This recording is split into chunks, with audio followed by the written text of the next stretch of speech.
Baru banget tadi ada yang komen ya di video aku tuh lagi makan nabati. Bun, aku kambuh terus nih, gimana solusinya dong? Jadi penyebab asam lambung kambuh ini sebenarnya ada beberapa hal, dan yang paling utama itu adalah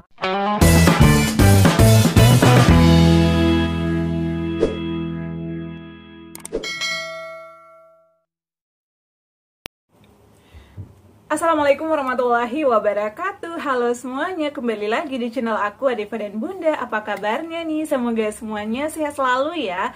Buat kalian nih yang masih berjuang melawan asam lambung, GERD, anxiety, tetap semangat ya. Insya Allah pasti sembuh. Yakinkan ke diri kalian kalau ini hanya sensasi dan hanya bersifat sementara. Kalau misalnya kita udah terapkan 3P, menerapkan pola hidup sehat ya, dan juga olahraga ringan secara teratur, pasti lekas sembuh ya. Dan aku sarankan juga kalian untuk menghindari beberapa pantangannya ya.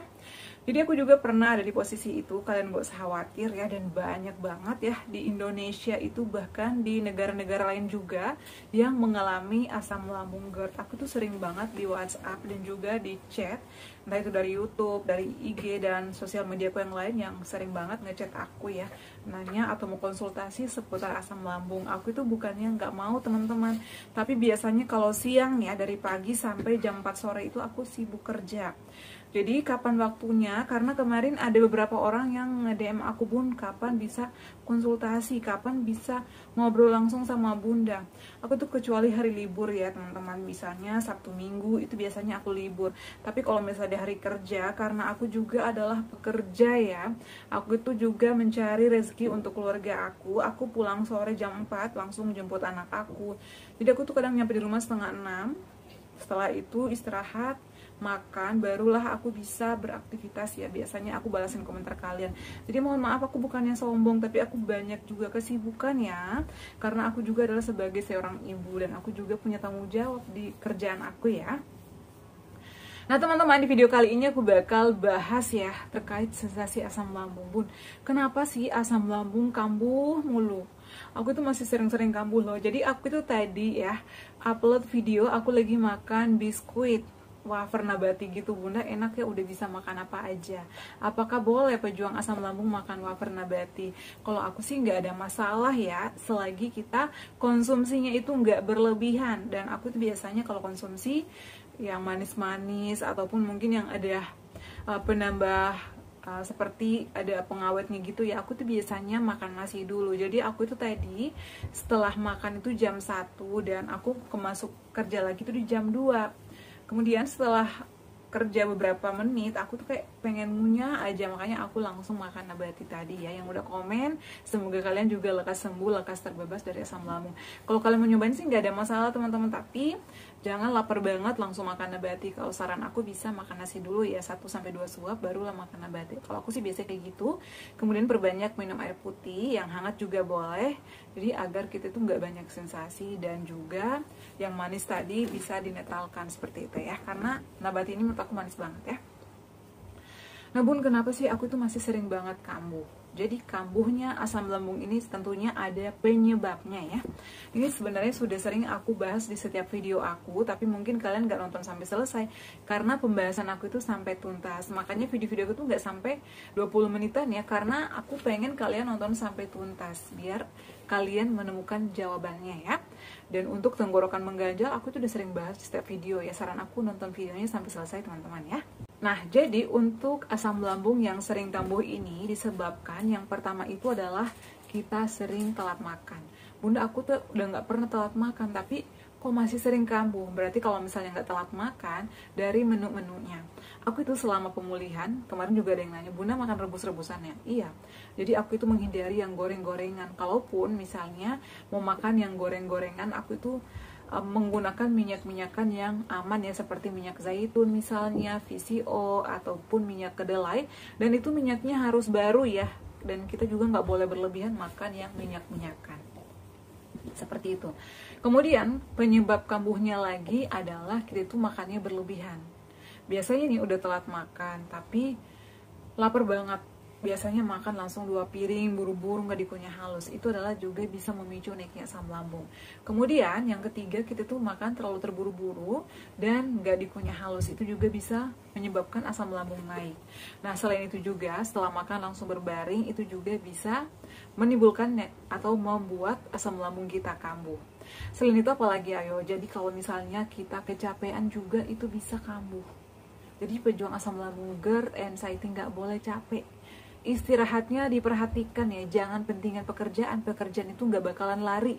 Yang utama itu adalah kesembuhan, kita harus sembuh ya, kita harus sembuh, nggak boleh kambuh-kambuhan terus. Jadi kalau misalnya udah capek nih, aduh aku udah kerja nih seharian tapi nyampe di rumah cucian piring banyak, taruh dulu, istirahat dulu, nyampe rumah bersih-bersih badan dulu, ganti baju, baru istirahat sejenak. Kalau misalnya udah enakan, aku tuh biasa tidur dulu ya, pules meskipun 15 menit itu udah enakan menurut aku ya di badan aku. Kemudian setelah itu aku lanjut kadang masak buat makan sore, kadang aku langsung cuci piring.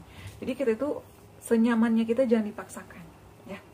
Kemudian selain itu juga kambuhnya itu biasanya kita stres, pikiran, banyak banget pikiran, mikirin anak, mikirin suami, mikirin orang tua misalnya jauh kayak aku nih, mikirin pekerjaan, aduh mikirin besok hari Senin pasti macet nih, biasanya aku dulu kayak gitu ya.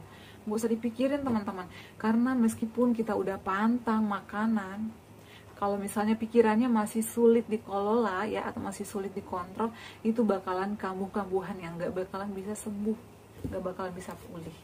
Jadi kunci utama kesembuhan pejuang asam lambung, GERD, anxiety itu adalah healing ya. Kata dokter aku tuh harus healing, harus happy.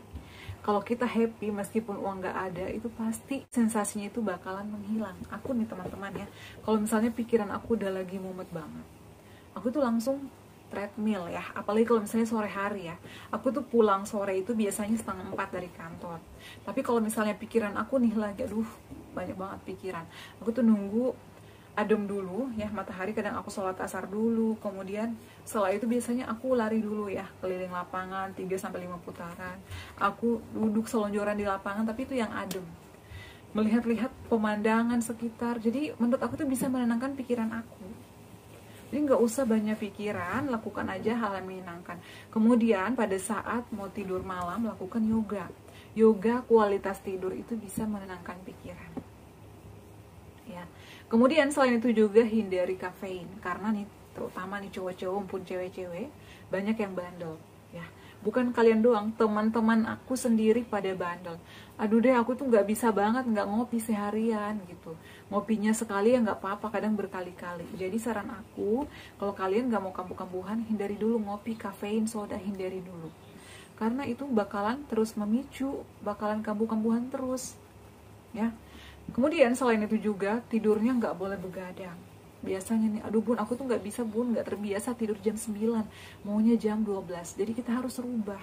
Yang tadinya mungkin tidurnya harus jam 1, harus jam 2, bangunnya jam 10 pagi atau jam 12 pagi, jam 12 siang. Kalau bisa dirubah. Jadi untuk pejuang asam lambungnya itu adalah pelajaran berharga buat kita. Kita harus disiplin, kita harus berubah menjadi lebih baik lagi. Yang tadinya bandel, mungkin telat makan, tidurnya begadang, masih suka ngerokok, masih suka minuman-minuman alkohol, masih suka minuman soda. Jadi itu menurut aku ya, minuman-minuman bukan yang nggak boleh, tapi kurang aman buat kita yang udah ada riwayat asam lambung, GERD, apalagi yang udah ada gastritis, tukak ataupun luka di lambungnya. Jadi hati-hati ya teman-teman ya, nggak boleh ya. Selama pemulihan meskipun udah sembuh, kita itu harus memantang ya, dan porsinya harus diperhatikan. Bukannya nggak boleh sama sekali, bukan, boleh tapi secukupnya aja, seperti itu. Kemudian selain itu juga teman-teman, hindari makanan-makanan yang memicu ya. Di sini aku bakal ulangin lagi, makanan-makanan pemicu ini apa aja sih bun? Seperti jeruk, yaitu meskipun mau manis, mau asam, atau mau gimana pun rasanya, aku tuh nggak mau menghindari dulu ya yang namanya jeruk-jeruk pada saat itu. Kemudian nanas itu juga dihindari dulu, cabai, soda, kafein, kemudian buah-buahan yang asam-asam seperti sirsak itu juga dihindari dulu. Kemudian selain itu juga daging-dagingan yang tinggi lemak, bakso juga jangan dulu, mie, kemudian ikan-ikan asin yang berlebihan juga dihindari dulu. Selain itu juga makanan-makanan junk food seperti yang makanan siap saji, sosis, nugget, pokoknya yang bersifat junk food ya, hindari dulu. Kalau misalnya pengen banget nih aku makan nugget bun, boleh coba bikin sendiri ya. Mendingan bikin sendiri, cari resep yang aman, pakai dadanya ya, atau ayam yang cari yang rendah lemak. Nggak apa-apa, yang penting diolah sendiri. Dan kalau bisa nanti pada saat digorengnya menggunakan minyak goreng yang rendah lemak. Nanti di video selanjutnya aku bakal buatin minyak yang aman ya buat pejuang asam lambung. Jadi kalian wajib banget simak videonya. Jadi seperti itu ya. Kemudian sayur-sayurannya yang wajib banget dihindari ya, seperti kol, sawi yang putih ya, sawi putih, kemudian toge. Itu harus dihindari dulu teman-teman. Kemudian sayur-sayuran yang lainnya ya, seperti daun ubi, daun singkong, itu juga nggak boleh berlebihan. Kalau daun pepaya itu bagus. Daun pepaya boleh diterapi, diminum airnya setiap pagi sebelum makan atau setelah makan juga, itu bagus untuk lambung. Itu juga bisa menetralkan ataupun juga bisa menyehatkan lambung kita. Jadi itu adalah pemicu utama ya, sehingga kita sering banget asam lambung kita tuh naik. Dan yang menjadi penyebab utamanya juga teman-teman ya, kita itu sering ngeluh. Ada sensasi sedikit ngeluh. Aku tuh dulu kayak gitu. Aduh, ada sensasi sedikit aku ngeluh. Kadang aku sambil ngaca, ya Allah kok badan aku makin kurus. Aku tuh biasa kayak gitu ya. Dikit itu kurang bersyukur. Jadi dikit-dikit ngeluh. Nggak boleh kayak gitu. Kalau misalnya dikit-dikit ngeluh, dikit-dikit nangis, dikit-dikit baper, sedih, itu nggak bakalan bisa hilang sensasinya. Jadi udah pasrahkan aja ya.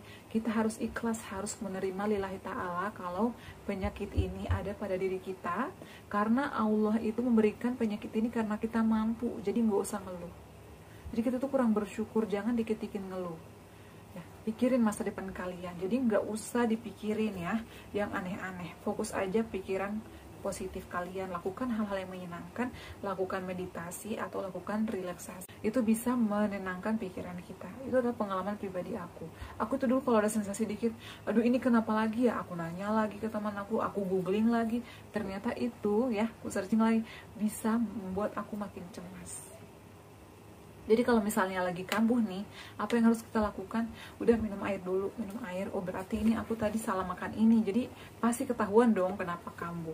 Minum air, kalau misalnya ada obat-obatan, langsung minum obat dulu ya. Seperti omeprazol, esomeprazol, ataupun mungkin sukralfat boleh dikonsumsi. Tapi saran aku, konsumsilah obat-obatan sesuai resep dokter. Ya. Kalau mau konsumsi kunyit boleh ya. Tapi aku saran itu setelah makan ya, 1 jam atau 2 jam setelah makan. Aku sih seperti itu ya. Aku tuh kalau kambuh dulu, oh ya aku kambuh lagi, jadi aku harus lakukan relaksasi ini. Aku nggak boleh banyak pikiran, karena kalau misalnya makin banyak pikiran aku makin cemas. Jadi aku juga mandinya di jam 4 sore itu paling malam. Aku lakukan relaksasi, meditasi. Aku melakukan hal-hal yang menyenangkan ya. Jadi aku tuh mengabaikan sensasi itu ya. Aku lakukan hal-hal yang lain. Lama-lama kalau misalnya udah minum obat, udah makan sedikit ya, kemudian jangan langsung tiduran. Aku tuh kadang selonjoran dulu, aku tuh sambil senderan. Kalau misalnya udah reda, itu barulah aku melakukan aktivitas yang lain, misalnya memakan ya, minumnya sedikit-sedikit aja ya. Seperti itu sih teman-teman. Jadi intinya itu jangan stres, jangan panik. Karena kalau misalnya kita makin panik, itu makin nambah sensasinya ya. Oke teman-teman, semoga share aku kali ini bermanfaat. Karena tadi ada yang komen, ada baru banget tadi ya, pun aku masih sering kambuh ya. Jadi dari makanan, pola pikirnya, pola hidup sehatnya, olahraganya juga harus diterapkan ya. Dan jangan mengeluh ya. Oke, jangan lupa untuk terus dukung channel aku Deva dan Bunda dengan cara like, comment, share, dan subscribe. Assalamualaikum warahmatullahi wabarakatuh. Sampai ketemu lagi di video-video aku selanjutnya. Bye.